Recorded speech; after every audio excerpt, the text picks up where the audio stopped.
Ed Turi is, I designed my own PowerPoints. You can laugh at me, it's all good. He is the Vice President of Business Development with Right Management.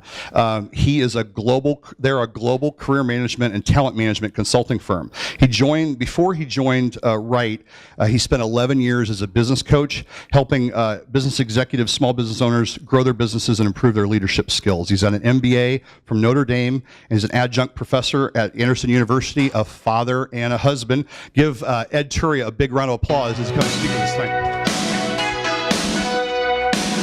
All right. Thank you. Success.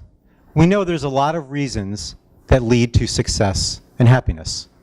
Hard work and many others, motivation. But what if I were to tell you that there is some pretty significant evidence, scientific evidence, that there's one competency that is very critical to your success, not only in your career, but in your relationships and in your health as well. And you probably spend very little time working on this.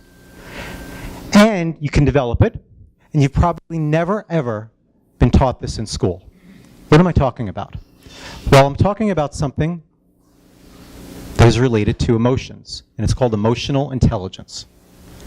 Now, what is emotional intelligence, and why is it so important? Daniel Goleman wrote the book Emotional Intelligence in 1995. It immediately became a bestseller. And what Goleman basically found out through research, he brought together a tremendous amount of research that said your EQ, as he called it, is much more important than your IQ and your success in life. And it's much more important than any technical skills that you could develop. And he defined emotional intelligence as your ability to be aware of your emotions, to manage those emotions well in yourself, to be aware of others' emotions, and to use that awareness to develop good, strong relationships. And further research was able to correlate this intelligence to success in business. For example, salespeople. High-performing salespeople are almost always emotionally intelligent. Low-performing salespeople almost always have a low level of emotional intelligence.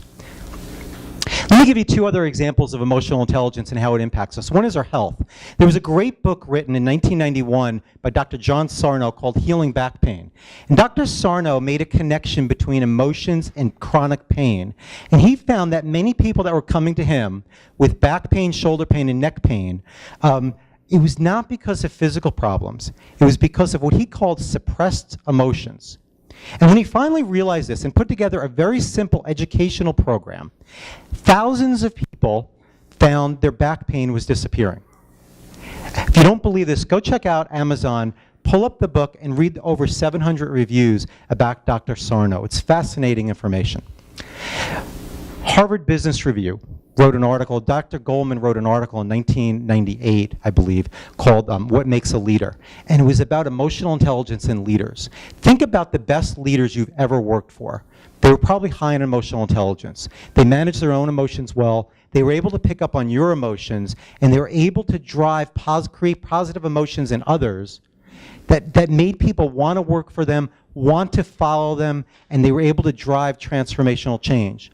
Dr. Goleman's article, which was published in Harvard Business Review, immediately became the most requested article ever published in Harvard Business Review. So let's talk about how do you improve your emotional intelligence and what is it you do? Well, I'm going to share with you one very simple technique that made a huge difference for me. And it was asking myself one question. And you may not like the question, but I'm telling you it makes a big difference. And the question is, how do I feel? And what I started doing, every morning I would wake up and I would sit at the computer and I'd write that question down.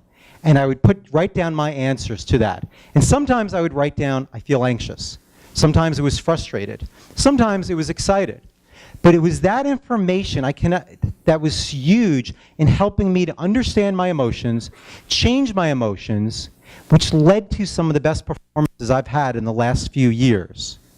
So it may sound a little crazy, but asking yourself that question, how do I feel, can go a long way to helping you improve your emotional intelligence. Thank you.